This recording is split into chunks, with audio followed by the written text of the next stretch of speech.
Hey friends, Robin Black. Fighting is about fighting 5. I just want to, I put this out there the last couple of times. If you watch or listen to me or me and Ramdeen or me and Mullins about fight breakdowns and analysis, this Fighting is about fighting series is a little different, where we're charting a progress, documenting what we're fighting about. Everybody fights about something or is fighting for something. We're fighting to be as good as we can about what we're passionate about, which is the fight game. And trying to work from whatever belt we're at in analyzing fighting and, making podcasts and all that kind of stuff to the trip to black belt. So that's what we're fighting for. By documenting this, some people have given us feedback that it's given them ideas on how to pursue whatever they're doing. Our setbacks and failures hopefully mean that you don't have to go through those. And when good things happen, people seem to be so supportive of the idea that I think there's something about seeing people do the things they're passionate about that I like to watch. And so I'm getting that feedback that people dig that too. So this is about documenting the journey of where we're going as fight analyst and Mark as a podcaster and our crew building whatever it is we're ultimately going to build here. If you are listening on iTunes or SoundCloud, you are not seeing me. You won't notice that I'm a little bit tanned and I might be a little pudgier than I was when I left. If you follow along here on our YouTube channel, you've probably been seeing some breakdowns and analysis that Ramdeen and I have been doing. We taped those like 12 days ago, and Mark's been dropping them out. I just got back to town, and my last night in Mexico, I'll tell you about my trip to Russia.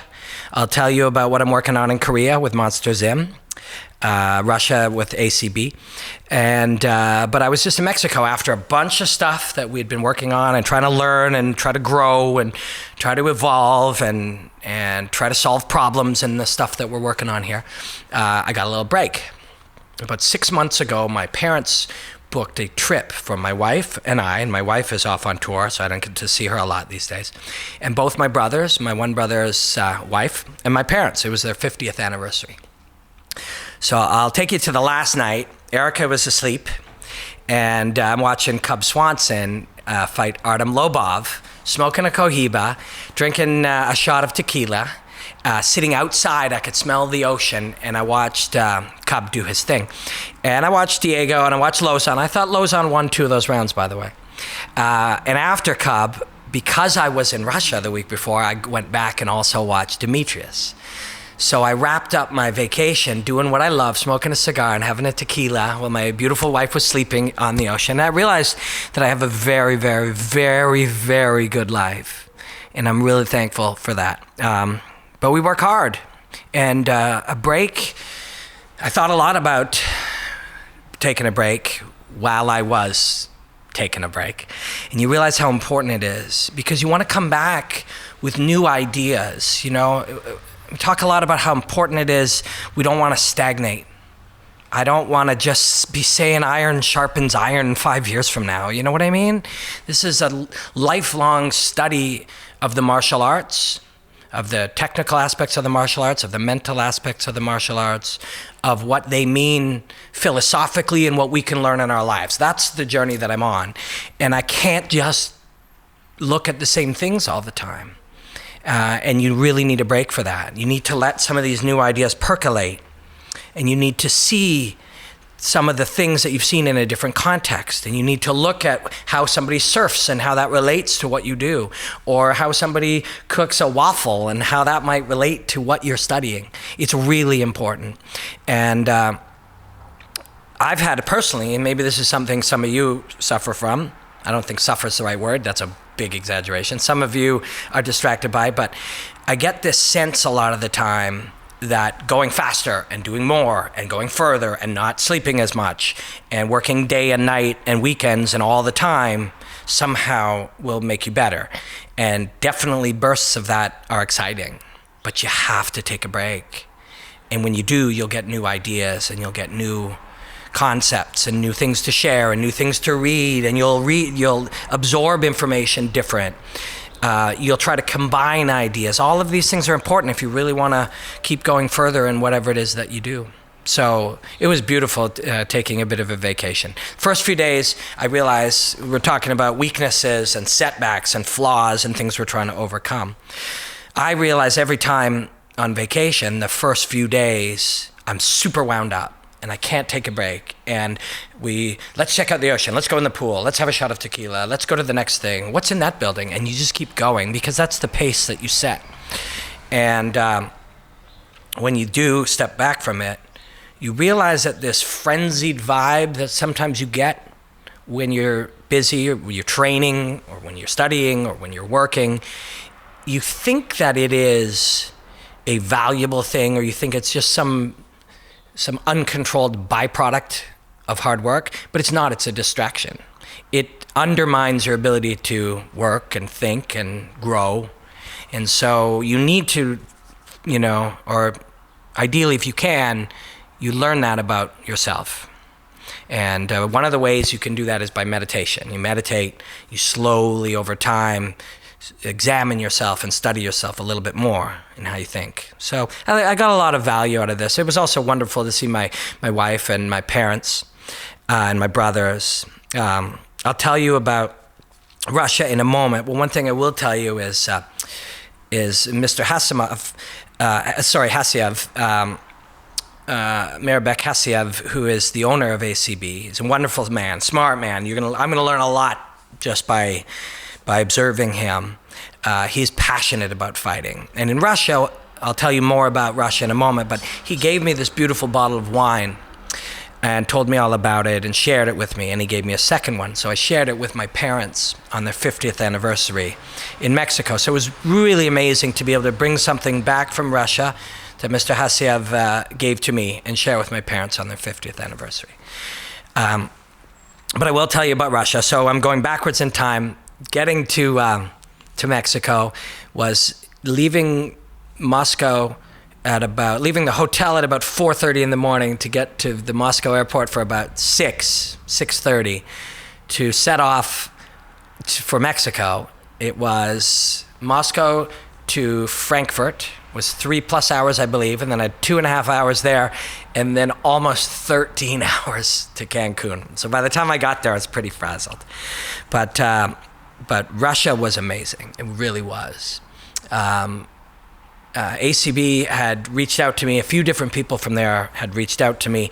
And as you may have noticed on YouTube, and I think we put some of it on iTunes and stuff as well, we were doing some analysis of the Russian fighters. And there's there's a lot to be learned by studying the Russian fighters and the Chechenian fighters and the guys from that region, the Eastern European fighters. There's a difference. It's one of the things I'm going to enjoy about this next year of my life, seeing different parts of the world. If you're studying fighting or you're studying anything, there are regional and cultural differences. These aren't differences, these aren't genetic differences. This isn't a difference of skin color or religion or anything. These are differences of region and how people are trained, or people strive for things, and people, seek success and growth. And they're slightly different culturally. Here in North America, we've had a great chance to study the Brazilian fighters. We've had a great chance to study the English fighters, the Canadian fighters. We've seen Australian fighters, and we've seen some great Russian fighters. But the Chechenian fighters, the Russian fighters, the fighters from the Dagestan area, these are different. There's a different vitality and it takes more to strive to become the level that the fighters at ACB are at and the fighters in the region. It's a different type of striving. There's a real hunger, and yes, we see that. You look at Jose Aldo, you see his story, you see what that's about. And there's a comparable need for success and a need to compete and strive, improve. And that's what we're about here. That's what fighting is about. That's what I'm interested in when we do these podcasts or these sit-downs or this series. We're trying to study how others grow and document our learning of that and see how we can share that. But there's something very special over there, and it's going to be very exciting to do the deep dive into the fighters in that region in Eastern Europe, and in Korea. There is discussion for me to go to Vienna to commentate ACB 60, and then from there, ACB 61 is 1 week later in St. Petersburg. And that may be sandwiched right around a trip that I have to Korea for Monster Zim, where I will analyze and interview and sit down with Doo-Ho Choi, the Korean Superboy, and the Korean Zombie, which will be very exciting. So all of that, I realize now, as my life after my last job is taking shape, that I'm going to get the chance to learn from internationally. Everyone does things a little different. Let me tell you, the ACB team, they're young and they're agile and they're vital, and they don't take no for an answer. They find an answer. If something is a challenge, they find answers. That's the way we are. That's why I admire that team, and I'm excited to be a part of it. And the Monster Zim team from Korea is very philosophical. They view the world a little bit differently. MonsterZim.com looks at fitness and health, lifestyle, bodybuilding, all types of things. And mixed martial arts is something that in Korea, Monster Zim is on the front end of. But there's a philosophical bent to how they view fitness and fighting and martial arts and all of these things that we're interested in. And I'm going to learn a lot from them. They're good people. It's been a real pleasure to work with them. And it's going to be a real pleasure to go over and in person, up close. I don't know if you saw, please look for it. It'll be on my Facebook wall, and I'll have it on Twitter. You can probably search it by searching Robin Black, Cub Swanson, and Monster Zim. It's one word, Monster ZYM. I got together with Cub and Brandon, his coach, and we broke down some of the action that he did actually in fighting Doo-Ho Choi. Now I can sit with Doo-Ho Choi and break down some of, in real time, in person, the choices that he made, the adaptations that he makes mid-fight, how he trains the weapons and the skills that he has. And in Doo-Ho Choi's case, I don't know if you can hear the traffic here. We're here at Play Dead on Queen Street in Parkdale, and we love this neighborhood. We just love it. But for Doo-Ho Choi's case, it's his mind, too. The way he's trained his mind is very powerful. And the Korean Zombie, we've seen massive improvements in his abilities. I was mentioning I watched Cub Swanson fight Artem Lobov, and it was a wonderful, wonderful fight. But you're really seeing, the things that I loved about analyzing Cub Swanson for years now, he's taking them further. His connection to where his feet are, his hips are, his core is, and his head is in conjunction to his weapon and his opponent's weapons. He's expanding his ability to keep those things moving in 3 dimensions independently. It's fascinating. And Demetrius did the same thing. That was a wonderful night for me at the end of vacation, to be able to watch those. But it's I'm happy to be back. I missed Mark.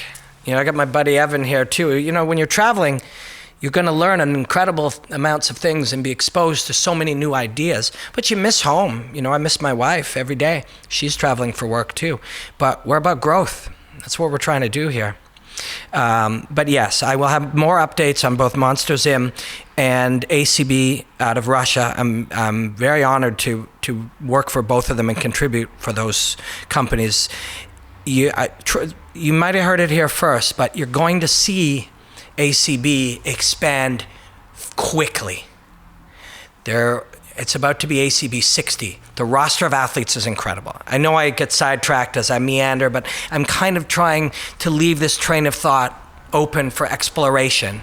And I'm hoping to come to interesting ideas by allowing that. And the vacation, I hoped, would help with that. But I was talking about the ACB athletes, and the fighters are incredible. Their heart and their desire to win is magical. Peter Yan and Magomedov, they've done 10 rounds of genius now, and it was an incredible gift to be at the side, beside the cage. And and Brian, the commentator, if I'm going to work with them, and we've got a few things to work out, but it's going in that direction. It'll be exciting to work with him, and I want to say Luke Barnett, was doing the color there. Luke is a brilliant young fighter, and he's a cool guy. He's an adventurer. And Luke, nobody asked him to. He was there because I'm a long-time professional commentator now. I've done close to 400 shows. And ACB was looking for a stable, and still is, we're discussing it, a stable commentator for the next 15 or 20 shows. Luke has done a fantastic job as a fighter commentating. And so he was there to see them talking about a long-term commentator. And not only was he very cool and cool about that, he took his headphones off and said, "Would you like to sit in on a call, Robin?" Which that guy did not need to do. That was I learned a lot. That was a great experience to have. For somebody to selflessly share that, it made me want to, when you're exposed to that, I've said this about Joe a lot of times, it makes you want to do that kind of thing, which is why you want to go through the world, if you can, doing good things for people, not just because it's nice, but because then they may do good things for other people. And the world changes quickly when you do that. Your world does, but so do the people around you. But Luke Barnett, that was very kind, man, and it was moving. It was very cool of you to do that. And so I got to sit in there and get a little taste of working with Brian and commentating those fights, and those fighters are amazing. Last thought on them for now. We'll circle back when we do Fighting is About Fighting 6, or next time we do Ask Robin Black in the coming days. But there were a couple of KOs, big ones, and we saw a lot of body work. It's something I'm going to go back and explore, the how and the why, or maybe it's a one-off, but we saw a lot of body work going on in Russia, and there were a couple of KOs to the body. And there was a real honorable nature that man has done. The ref is out of position. I know he's done. You all know he's done. He knows he's done, and the ref knows he's done. And there was this stand, quickly assess. And yes, you fight until the ref pulls you off, but when you know, you know. And we saw a lot of that over there. There's a lot of honor. And if I do end up working with ACB, and it's definitely going that direction, and I'll be proud to work for them. I'll be proud. But I'll also be proud to expand my knowledge this year and become a specialist in the mindset of the Dagestani fighter, of the Chechnyan man, of the Russian fighter, of the Eastern European mindset, the training, the skills, the combination of tools that have been shaped through their hand-to-hand combat training, sambo training, and all that, and really develop my expertise in that part of the world. And I'll be excited to do the same with Korea. And I'll be excited to bring that back here and share it with you guys. And all the while, we'll look at the other global fights. We'll analyze the other global fights. But one thing I do want to tell you, I'll have more news on both of those in the coming while, but it's my goal to bring Mark or somebody else from the team on some of these trips so I can show you what's going on in Europe or Asia or Russia. Russia's a little more challenging. There's a work visa that has to be acquired, but we'll work on that, and we'll go and we'll examine. We'll bring that back to you guys here on our YouTube channel. That's something that's really important to me. And in between this travel, we'll keep trying to figure out how we can better cover fighting. You know, how we can grow as an analyst and how we can grow as our ability to share these ideas. Mark's getting better and better at shooting and podcasting. He's developing editing so he can come and cut together things from Korea or Vienna or wherever we go. And we want to bring you the best stuff. Fighting matters. You know, I know what I'm trying to always be more positive, but I can't help but see even more how I've gotten away from watching television very much, because other than fighting, of course, because it infringes on learning. You know, it pauses your brain in some fascinating. I mean, these are brilliant shows that hundreds of people have spent millions of dollars creating these stories, and as an escape, if you want to do it, sometimes it's good. But every hour you spend, if your hobby is watching what HBO made, that hobby could be growth. Growth can be a hobby. Learning can be a hobby. expanding what you know, digging deeper into something you're curious about. That can be a hobby. And that's what we're going to do here. That's our hobby. And that's our job. And that's our calling. And that's our vocation. We're going to dig as deep as anyone ever has in human history into the martial arts. That's what we're going to do here. And we're going to share it right here on this YouTube channel. And Fighting is About Fighting. This is going to document that journey. And there's a selfish element. I want to look back and be able to see what we've learned. And I want to show my kids when we started in my living room, not even a living room, a little nook, less than 2 months ago. And now we're traveling the world talking about fighting. And let me tell you one crazy story. We went to the weigh-ins, which were insane for ACB. You could see the vitality. You could see the frenzied nature of the audience in Moscow. And that made me see, this isn't just cool, we're going to go do some fights in Russia. No, Brian and I are going to do the best job we can. We're going to go further with commentary, not shallower. We're going to go deeper. We're going to teach, and we're going to share, and we're going to study, and we're going to bring it every time. And we're going to expand ACB's audience in Europe, Canada, and the United States. That's what our goal is. That's what if you're going to hire us, if you're going to bring me in to commentate and analyze your stuff, I'm going to bring the best of it. I'm going to bring the very best, the deepest study humanly possible. And I'm going to make you all fans of ACB, every one of you. And you're going to tell all your friends that ACB has better fights and more interesting stuff than anyone else in the world. That's what I'm going to do. If I'm doing it, I'm fucking doing it. And the same goes for Korea. We're going to show you what's going on over there. There's so much more world outside there. I love Canada. I hope I'm going to continue to commentate and analyze the Canadian fighters forever. I love them all. And I love the United States. And I love the UFC. And I love the Michael Chandlers of the world. And I love the Jorge Masvidals of the world and the Cub Swansons. These are geniuses. But there's a lot going on in the rest of the world that not everybody is bringing to you. Not everyone's able to bring it to you. And I think we're going to be able to do that. So it's been an exciting 10 days. It's been an exciting 6 weeks or however long we've been doing this. I want to thank you all. There's some people who go out and go on Twitter and Facebook and Instagram and share the YouTube channel and share our stuff. And that's so cool. And then there's people that go on patreon.com and pledge 10 or 15 or $2 or $50 to us. And we're going to get a new camera soon because of them. We already got new audio stuff. Stuff like this. And thanks for joining me. And please let me know if there's something you want me to dig into. Put it in the comments or hit me up on Twitter. Follow me on Instagram too. When I can't be shooting, I'm started to get the hang of shooting little bits on Instagram to be able to at least share some stuff from Asia and Russia with you. So it's Robin Black MMA on Instagram. But thank you. And thanks for taking this ride with me. It's really been cool. And in the coming week, we're going to do some Ask Robin Blacks and a bunch more analysis. We're going to get as much done as humanly possible and lots of stuff with Ramdeen. It's so great to work with my boy Ramdeen. And we're going to do as much as we can before. If I do end up going to Austria, Korea, and Russia, and Korea I think is confirmed already, so that one is happening. I'll bring as much as I can from there. But before we do that, we'll get as much here as humanly possible. Thank you so much. I really do appreciate it. This is what I was put on earth to do, and it's very cool that some of you want me to do it. All right, Black out.